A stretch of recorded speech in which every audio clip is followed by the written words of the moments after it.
tarata ye marsi kalo tile 2 sanba 2 ani 21 anw nisɔndiyalen bɛ aw kelen-kelenna bɛɛ lajɛlen ma aw mana kɛ yɔrɔ ni wagati kɔnɔna la k'aw bɛɛ lajɛlen ka aw bisimila Renouveau sɔgɔmada kunnafoni kɛnɛ sigira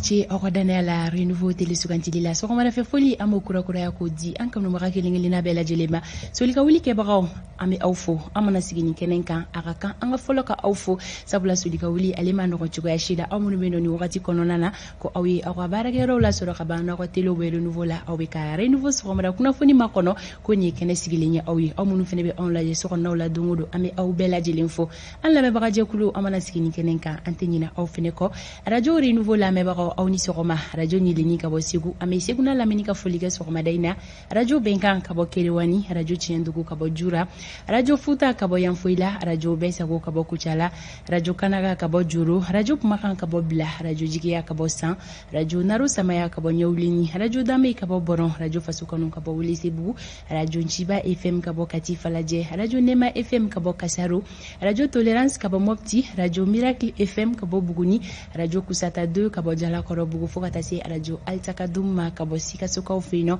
an ma ɲinɛ site internet Mali Bamada lamɛnbaga bɛɛ lajɛlen kɔ ka bɔ Faransikaw fɛ yen nɔ ko kanubaga bɛɛ lajɛlen ka i bisimila bi marsi kalo tile 2 Renouveau matin ale kɛnɛ kan sɔgɔmada in na an ka jɛmukanw kunnafoniyaw bɛ ne boli minnu kan bakurubaw la olu de filɛ nin ye jɛkulu min sigira sen kan walasa ka se ka yuruguyurugu kɛlɛ an fɛ yan nɔ Mali kɔnɔna la ni o bɛ PCC ko fɔ professeur Clément Dambélé ale ka jɛkulu do fɛn min kɔni ye miliyɔn 50 na kunkanfɛn ko o dira ni jɛkulu ma walasa u ka se ka yuruguyurugu kɛlɛ an fɛ yan nɔ Mali kɔnɔ o la sɔgɔmada in na anw ni professeur Clément bɛna ɲɔgɔn lasɔrɔ nɛgɛjuru sira fɛ a ka se ka o kunnafoniyaw da aw tulo kan aw hakili bɛ denmisɛnninlaka dɔ la min tun ye masiki feerela ye Bamako sirada dɔw la maa ŋaniya jugutigi dɔw kɔni ye a ka masiki minɛ k'u to mɔbili kɔnɔ ka cɛnin bila boli la tile journée bɛɛ lajɛlen kɔnɔna la ka kɛɲɛ ni nin waleya in ye fɛn min ye bɔlɔlɔ sanfɛ mɔgɔw ye ni o bɛ internetiw ko fɔ olu kɔni ye welewele da kɛ diɲɛ ŋaniya ɲumantigi bɛɛ lajɛlen ma walasa mɔgɔw bɛ se ka bɔ ka dɛmɛ don ni sifinaka in ma cogoya min na an y'a ye k'a fɔ maa ŋaniya ɲumantigiw kɔni u ye internetiw ka wele jaabi sabula u sera ka wari kasabi caman fara ɲɔgɔn kan ka di ni denmisɛnninaka in ma sɔɔni ko butigi bɛ na dayɛlɛ ka di a ma o la maa min sera ka ni hakilina ɲuman in ta sɔgɔmada in na an bɛna kuma di ale ma ni o bɛ Maliki Konate ko fɔ a ka se ka ɲɛfɔli kɛ an ye ni kunnafoniya in kan sɔgɔmada in na an ka filakɛ wɛrɛtigi Idrissa Sidibe Janjo Masa ale bɛ kumaso kɔnɔ ka se ka don kibaru lase aw ma bamanankan na Sori Ibrahima Diallo siraba kunnafoniya bɛ ale bolo Hawa Daɲogo i n'a fɔ ladalako la kɛnɛya kunnafoni bɛ ale bolo Alexis Kalambiri ma sɔn fɛn min ma Musa Bangali ka yamaruya kɔnɔna la sɔɔni o bɛ yira aw la Janjo Masa i ni sɔgɔma Fanta Tomota kori baasi t'i la ou bien n k'a fɔ Janwali de awale jamna Sago mɛ n'i y'a fɔ Janwali m'a f'i ma ko i sa kɛrɛ kori hɛrɛ sa kori baasi t'i la baasi foyi tɛ n na Tomota e ni fama i ni dafila an nisɔndiyalen b'i bisimila Renouveau matin plateau ka sɔgɔmada in na nisɔndiyalen bɛ foli ta k'a lajɛbaa ni lamɛnbaa bɛɛ lajɛlen ma cɛ ni muso denmisɛnnin ni maakɔrɔ sango kɛrɛnkɛrɛnna Amadu Lala Konare ma kɛnɛ sɔrɔ bi Amadu Lasana Konare ale bɛ cogo di ta Amadu ka du a ko ye Lala de ye a bɛɛ lajɛlen ye Lala ye Janjo aw ni Amadu ta in n ko ni maa dala ka cayara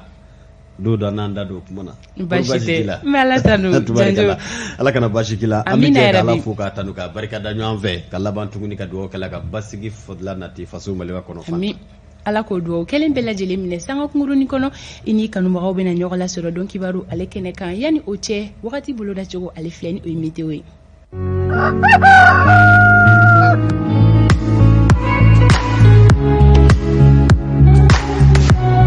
wagati ale bolo da cogo filɛ an ka marabolo kɔnɔna la sankolo jɛyalen bɛna to Mali fan bɛɛ fo ni marabolo damadama ni bɔ a la o bɛ Mopti marabolo kofɔ Gawo ani Menaka ni marabolo kofɔlen ninnu na fɛn min kɔni ye kabanɔgɔ fitinin o bɛna da sankolo la fo nɛnɛ fiɲɛ o bɛna ci Mali marabolo kelen-kelenna bɛɛ lajɛlen kɔnɔ min yɛrɛ fanga tɛna na bonya kosɛbɛ gɔngɔnbolo bɛna kɛ Mali marabolo dɔw la min bɛna kɛ sababu ye ka gɛlɛya don olu ka yɔrɔjan filɛli la o bɛ Tombouctou marabolo kofɔ Gawo Kidal Menaka ani Taoureni Mali marabolo tɔw gɛlɛya tɛna don yeli la yen nɔ o la fɛn min ye bi température ye kɛrɛnkɛrɛnnenya la tilegan in na olu kɔni bɛna kɔrɔta kosɛbɛ ka tɛmɛ kunun taw kan fɛn min ye kayikaw ye tilegan in na olu ka funteni hakɛya bɛna t'i jɔ degere 41 na kulikoro olu ta bɛ kɛ degere 40 ye sikasokaw ta bɛ kɛ degere 39 ye segu ani mɔpti tilegan in na olu ka funteni hakɛya bɛ t'i jɔ degere 40 na tɔnbɔkutukaw olu ta bɛ kɛ degere 37 ye fɛn min ye gawo ye olu ta bɛ kɛ degere 38 ye kidal tilegan in na olu ka funteni hakɛya bɛ kɛ degere 35 ye menaka olu ta bɛ kɛ 36 ye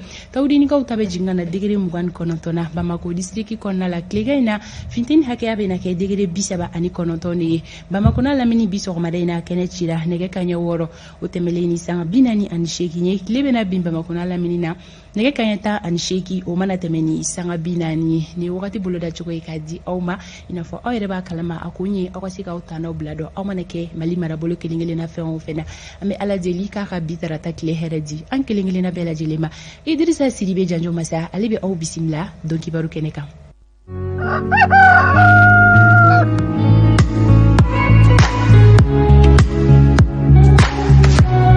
Janjo Masa ko kunnafoni sɛgɛsɛgɛlen sanuma o de bɛ maa kunna sirilen na wasa siga t'a la o kama an ye layidu fana ta k'a fɔ min bɛ tali kɛ renouveau tele lajɛbaw ba n'u y'a sugandi min ni o ye kibaruya ni kunnafoniya ko ye Fanta Tomota o mina min ma kɛ u la o kumana o mina o na ban pewu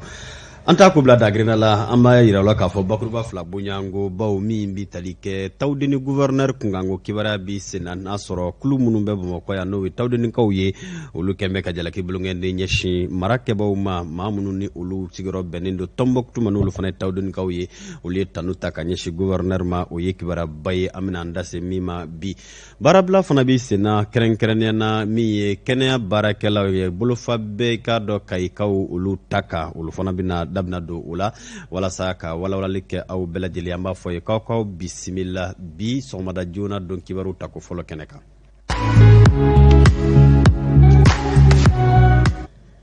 sanu cɛ an b'a yira la k'a fɔ min y'an ka pankurujugu kɛnɛ hakilila jiginna min ni o ye Bamakɔ Mali faba pankurujigi kɛnɛ ye a bɛ taa min ni o bɛ tali kɛ kalaminifɛn min ni o ye drogue ye n'u b'a fɔ ma ko cocaïne a kilo 3 ani gramme 26 bunyango o kɔni minɛna Nigeria ka den dɔ la min ni o bɛ tali kɛ ni cocaïne yɛrɛ la jatiw y'a yira k'a fɔ a sefa wari bɛ taa i yɛrɛ sɔrɔ fɔ $80,000 o bunyango la kunnafoniyaw y'a di k'a fɔ kulu min n'o bɛ office central de stupéfiant ni ka o kofɔ o kɔni ye u tɛgɛ da ni maa kofɔlen na Nigeria ka den dɔ a bɔtɔ tun do Brésil la o kumana kɔni tun b'a fɛ ni ka tɛmɛ ni ɲɛnaminifɛn ye an ka jamana i k'a dɔn pankurujigi kɛnɛ o kan walasa ka kibaruyaw bɛɛ lajɛlen la faamu nin kɔnɔna na an ka kunnafoni ɲinina ye kuma bila ne ka o tɛngu kibaruya kɛrɛnkɛrɛnna office central de stupéfiant a ma ɲɛma dɔw la u ye walawalali min kɛ an ka jɛ k'a ɲɛma da u fɛ février kalo tile 26 donc lansara kuma ni cɛ nin ko Okoshewu James Lambert a sigilen bɛ Brésil n'o tɛ Nigérian de don wa a bɔra Brésil ka na Ethiopian Airlines compagnie na a nalen an y'a minɛ ni drogue ye ni min bɛ taa fo kilo 3 ani buruburuba kan donc drogue nin tun dogolen don cogo jumɛn na a y'a bila saki kɔnɔ a tun bɛ ni piston de kɔnɔ nin tɛ piston parce que piston yɛrɛ i b'a sɔrɔ ouverture 3 de b'a la 2 de bɛ nin na donc a woni ninnu kɛ drogue bila olu kɔnɔ drogue bilalen b'olu kɔnɔ k'a datugu ne nin ye k'a bila fo valeji fɔ na k'a sɔrɔ kɛ nin ta ni min ye filtre à air ye nin tɛ filtre à air ɲuman ye dɛ nin tɛ se ka don mobili si la donc a y'a ɲini k'a b'a nafili mais a ma se cocaïne kilo 3 ani gramme 26 de kun dugulen b'a kɔnɔ a yɛrɛ ka fɔ la ale cira de ka na ani mɔgɔ dɔ de kun kan ka ɲɔgɔn ye yan a kan ka minɛn nin di mɔgɔ min ma sɛgɛsɛgɛliw bɛ sen na ka se ka tɛgɛ k'o tigi la ale kɔni kumakanw taara fɛn minnu sɔrɔla a bolo olu bɛ fara ɲɔgɔn kan ale bɛ taa di pôle judiciaire spécialisé procureur ma ni o sigilen bɛ nomineli kan min minɛna nin ye CFA la a musaka bɛ taa $80,000 ɲɔgɔnna na ka d'a kan cocaïne ni héroïne filɛ nin olu ye fɛn minnu olu da ka gɛlɛn kosɛbɛ an ka jateminɛw la an y'a ye k'a fɔ nin fɛn minnu bɛ minɛ an bolo wagati ni wagati a caman bɛ na feereli de kama an ka jamana kɔnɔ ni ɲɛnamini fɛn minnu filɛ nin ye n'o ye cocaïne ni héroïne ye kɔlɔsili kan ka k'u la kosɛbɛ ka da kan olu de ka teli ka mɔgɔ hakili yɛlɛma k'u kɛ jɔn ye teliya la o la an bɛ a fɔ denmisɛnninw ɲɛna ani mɔgɔ minnu ni a b'u kɔnɔ ka nin fɛn ninnu san u k'u kɔlɔsi a la ka da kan a kɔlɔlɔ ka bon kosɛbɛ ni donna la i bɔ man di. Kalo fila ala ma hinɛna Sumaila Sise ale daɲanen kɔ min ni o ye fɛɛrɛtɔ min n'a tun bɛ o ɲɛmaaya la n'a bɛ Union pour la République et la démocratie ni ka o kofɔ o fara ɲɔgɔn kan IRD a sigidaba Bamakɔ sigidaba 6nan olu ka section ye Ninkura fiyɛ u ka jɛkulu la baw u ye maa ɲɛmaa lajɛrɛ dɔ ni ka o kɛ o ɲɔgɔnma ɲɛmaa lajɛrɛ fana senfɛ ma bɛ se k'a fɔ Ninkura fiyɛla la baw sibiri tɛmɛnen a bi i ka dɔ maa minnu ni olu ye tɔnden wɛrɛw ye minnu bɔra tɔnba wɛrɛw la politiki bina kun kan i n'a fɔ ADEMA PAG RPM APR ani ASMA CFP ninnu bɛɛ lajɛlen nana fara i k'a dɔn k'a fɔ komini 6nan a IRD tɔndenw olu kan o kɔni kɛra wasaba ye min ni maa minnu ni olu kɔni ye IRD a maa ɲɛmaa minnu bɛ sigidaba 6nan kɔnɔna na ka yira k'a fɔ Sumaila Sise ala ma hinɛna da ndayanen kɔ minnu ni u bi tali kɛ hamina ni hakilina minnu tun bɛ a la jamana jɔli ni k'a dɔn min ni u bi tali kɛ yiriwa bada labɛnni na kuma ko u na u yɛrɛ ye o kɔnɔna na a kɛra wasaba fana ye sabu maa minnu ni olu nalen filɛ nin u bɛɛ lajɛlen bɔra fɛɛrɛtɔ na fɛɛrɛtɔ minnu ni olu kolo ka giri jamana kɔnɔna na wa u fana bɛna kɛ sababu ye ni ka nin jɛkuluba ye n'o ye IRD a komini 6nan section ni ka olu kɛ ka sanba sɔrɔ Aminata Bacho Kɔnɛ ale tun bɛ yen nɔ a nana ni kunnafoniya minnu ye an ka jɛ ka an ɲamada ka walawalalen fɛ.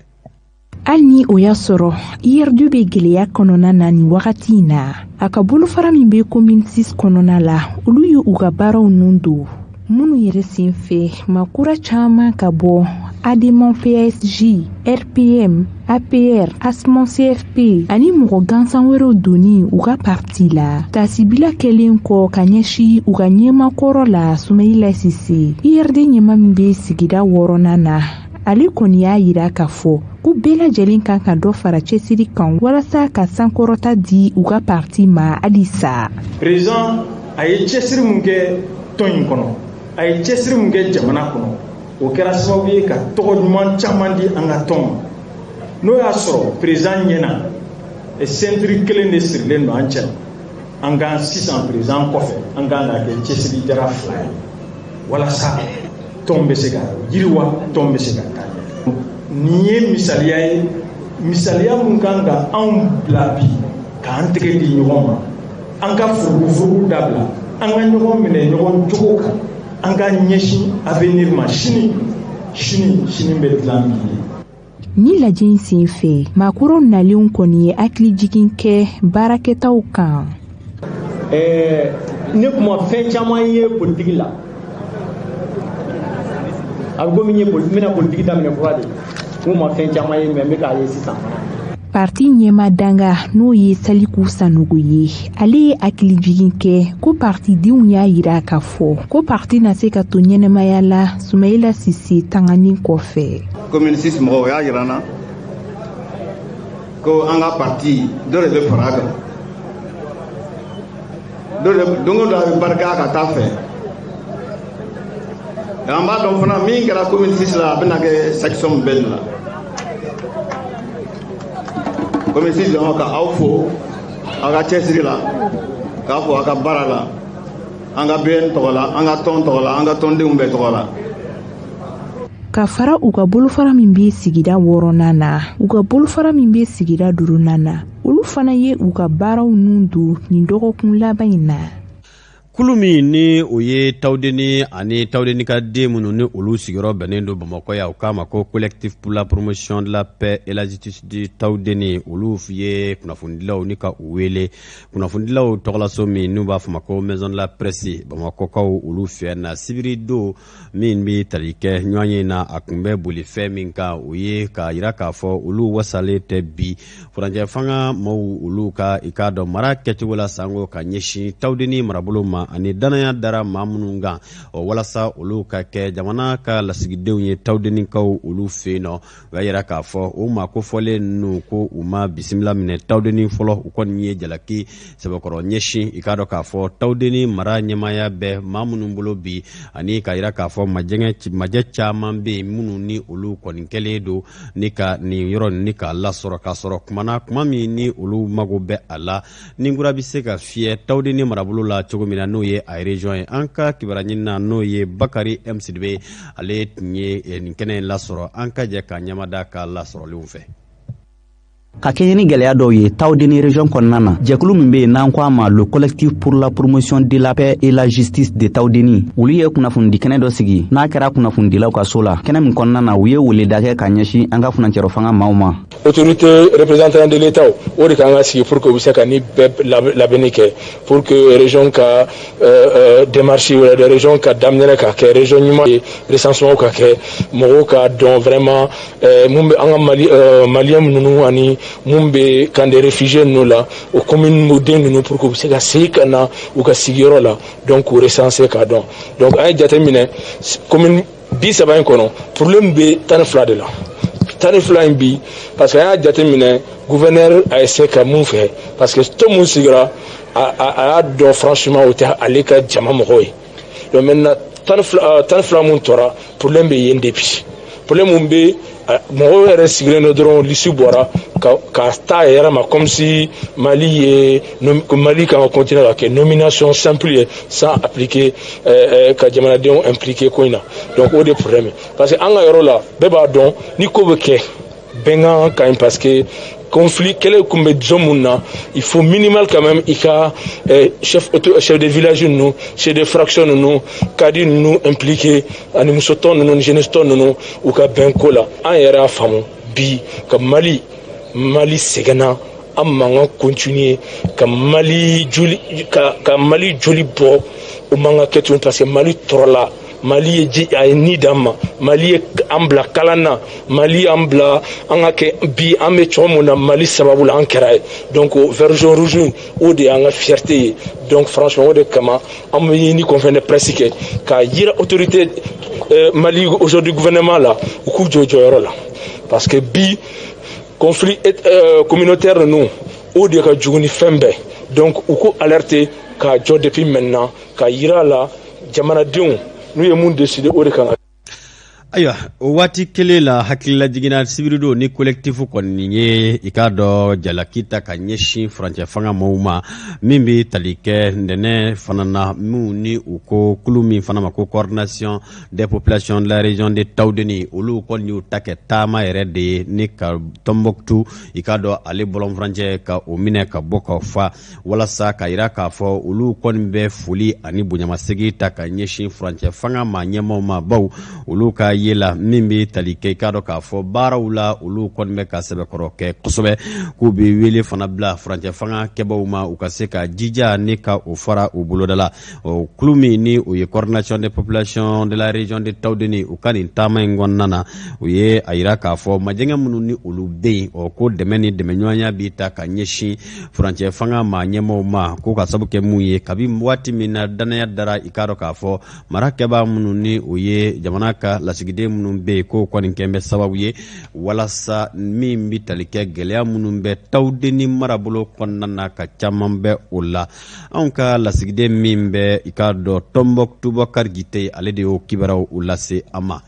Kɛnɛya kunkanko kibara la an y'a yira la k'a fɔ gwɛlɛyaba bɛ bi minnu ni olu ye kulu min ni o ye lafasatɔn ye maa bɛ se k'a fɔ nin kɔni tun ye u ka baara bila o kumana o bolodako 6nan ye o baara bila bolodako 6nan u y'a nun fana don ntɛnɛn kununko ka sababu kɛ mun ye min bɛ tali kɛ gɛlɛyaw fana na u kɔni ye i k'a dɔn u lasɔrɔ i n'a fɔ u ka ɲɛfɔbaw bɛ a lase cogo min na nka kamanaguwa min fana bɛ nin waati i k'a dɔn k'a fɔ kɛnɛya baara baarakɛlaw ka baarabila kɔnɔna na ko jɔrɔna ko bado waati min na banajugu min n'u b'a fɔ ma ko coronavirus ale kɛlen don ni ka jamana kɔni ta angɔnɔ ma o kuma kelen fana na minnu ni olu ka baara ɲɛsinnen don maaw kɔni ni kisili ma olu fana kɛlen don ka baarabila ni ka o kɔni nun don sango kɛrɛnkɛrɛnnenya na kayikaw olu fɛ yen nɔ a duwakun n k'a fɔ a baaradabila yɛrɛ daminɛna kunungo ntɛnɛn anw ka lasigiden min bɛ Kayi n'o ye Michel Yaw ye ale ye walawalali dɔw lasɔrɔ a kɔnɔ an ka jɛ ka ɲɛmada u fɛ. Docteur ka greffu o tɛ anw ka hɛrɛ ye de a man d'an ye fiyewu parce que banabagatɔ bɛ n'a waati bɛɛ parce que an jigi ye ale an jigi ye docteur de n'an sera ka na yan n'u ye greffu kɛ dɔrɔn a bɛ dego an na dɛ a b'an tɔɔrɔ parce que a man d'an ye bi an n'ale an ye yan sɔrɔ cogo min ne kɔni bɛ mun ɲini Mali ɲɛmɔgɔ ma docteuru u k'u gɛlɛya u ni docteuru ka bɛn parce que hadamadenw ni bɛ Ala de bolo bari a bɛ docteuru de bolo u k'u gɛlɛya u ni docteuru ka ɲa u ka fɔ ka bɛn kɛ u hakɛ ye min ye u k'o dafa o de ka d'an ye. A degun b'an kan yɛrɛ yɛrɛ hadamadenya tɛ taa docteur bon i y'a mɛn docteur fana u b'u ka jɔyɔrɔ la u ka baara ni gɛrɛbu in an b'a dumuni ɲɛmɔgɔw fɛ ni gɛrɛbu in ka dabila mun ka hakɛ ye mun ye bɛɛ ta ka da tiɲɛ la degun kɔni b'an kan yɛrɛ yɛrɛ parce que n'i nana yan ni docteur ko k'a tɛ maga i ka banabagatɔ la ni Ala ma kunna da a bɛ sa yɛrɛ bon yan o ambulance o gɛrɛbu in kɔni a ka dabila an ka laɲini o. Malgré gɛrɛbu bɛ yen service minimum bɛ ka kɛ an fɛ yan nɔ komi n'a fɔ centre tɔ fana bɛ cogo min na. Donc ni gɛrɛbu bɛ yen dɔgɔtɔrɔso tɛna kɛ n'a fɔ yɔrɔ tɔw ka yɔrɔ bɛ datugu bɛɛ ka taa ka so a tɛ se ka kɛ ten donc faut que dɔw ka to yen ka baara urgence minnu bɛ na k'olu kɛ voilà an b'olu hukumu kɔnɔna na. Bakurubaw la an y'a yira la k'a fɔ minnu ni o bɛ tali kɛ maaw la minnu kɔni ni ma bɛ se k'a fɔ u minɛna k'u bila bɛrɛ la bolongɛnden ɲɛsinna u ma k'a fɔ u b'a fɛ ka basigi baliya k'o lanati an ka jamana kɔnɔna na a bɛ Mohamed Yusuf Bacili u k'a ma ko arasibacɔ a n'a a tɔɲɔgɔnw ni ka o de kofɔ hakililajiginna bi tarata masikalo tile 2 san 2021 u kun kan ko kibaruya a bɛ na i k'a dɔn k'a fɔ ɲɛfɔ kiritigɛso min n'u k'a ma ko cour d'appel Bamakɔ yan nɔ o bɛna kɛ kuma min ni i k'a dɔn waati caman bolodala nin kiri in kun kan ko kibaruya u la n'a bɛɛ lajɛlen bɔra a dɔgɔkɔrɔ a dɔ bɛ tali kɛ taratadonya dɔ fɛ février kalo tile 16 san 2021 fo ka se min bɛ tali kɛ o février kalo 1 fana na a tile 23 ninnu bɛɛ lajɛlen bɔra u dogokɔrɔ nka kibaruyaw ni kunnafoniyaw y'a di k'a fɔ min bɛ tali kɛ kiritigɛyɔrɔ min n'u k'a ma ko chambre d'accusation de la cour d'appel la ko kɔni ye a yira k'a fɔ bi tarata min bɛ tali kɛ kiri ni kiti min ni o kɔni ma bɛ se k'a fɔ jalaki bolongɛnden ɲɛsinnen kɔni don maa minnu ma ko olu kɔni kɛlen don ka fɛɛrɛ ni dabali dɔw labɛn walasa ka na ni basigibaliya ye fɔcogo wɛrɛ la ka furancɛ fanga ne ka o kɔni yuguyugu o kumana ko o kun kan ko kibaruya bɛ kɛ bi min ma bɛ se k'a fɔ sigi kɛlen don ka makɔnɔni kɛ jaabi minnu bɛ a bɔ a kɔnɔna na sabu minnu ni o ye u kɔkɔrɔdonbaw ye olu y'a ɲini fiɲɛbɔda ka di u ma walima nin ko in yɛrɛ a ka mun do ka bɔ yen baw kunnafoniya foyi tɛ a kɔnɔna na dalilu tɛ a la mun kɛra sababu ye ka u minɛ e ma fifamɛ nuna wo ale bɛ walawalali kɛ nin ko in kun kan. Ségou Traoré, mais elle est secrétaire général de la présidence. Vital Robert Job, elle est directeur général PMU Malila. Agui Boutal, elle est directeur général ka adjoint agence de gestion du fonds d'accès universel là. Suleiman Kansaï, ani Youssouf Bachili di Rasbach. U kun y'olu salo kabini décembre kalo san 2020 sani k'a fɔ k'u ye bɛnbɛn bɛɛ sigi camacɛ fanga maaw kama u ka lapasabaw olu kun ye laɲini kɛ ko k'u labila liberté provisoire la nga o laɲini ma sabati o waleya kɔnɔ u seginna ka laɲini wɛrɛ kɛ ko jalaki minnu ɲɛsinen bɛ nin maa ninnu ma ko k'olu bɔ a ma ani u be se ka labila cogoya min na jalaki soba u kɛlen kɔ ka sɛgɛsɛgɛliw kɛ o kow bilala ka février kalo tile 23 kɔnɔ nga u tilalen kɔ o fɛnɛ bɔra a ma ka na bila sini tarata la marisi kalo tile 2 Bamako cour d'appel la. Ayiwa Fanta Tomota nin ye kunnafoni tako fɔlɔ ye an sera ka kibara minnu fara ɲɔgɔn kan ni ko lase an lamɛnbagaw n'an lajɛbaw ma sango an lajɛbaa minnu bɛ k'an lamɛn nin waati na mobiliw kɔnɔ n'u bɛ ka u kunsi u ka baarakɛyɔrɔw olu la. ko bɛɛ lajɛlen ka taga dɔɔni ala k'an kisi siraba kan kasaraw kɔlɔlɔw tɔɔrɔ ma janɲɔ masa an bɛ fɔ i ni ce kunnafoni ɲuman dili la lajɛbagaw ani lamɛnbaga bɛɛ lajɛlen ma nin b'a to anw bɛ taga siraba kana la sori ibrahima jalo ale ka labɛnw sabatira a ye wulikajɔ sabati ka don bamako dugu kɔnɔnaw la sɔgɔmada in na an kɔni t'a dɔn sori bɛ commune kelen min kɔnɔna la nka anw ka Banankabugu terminus janjo i sera sabali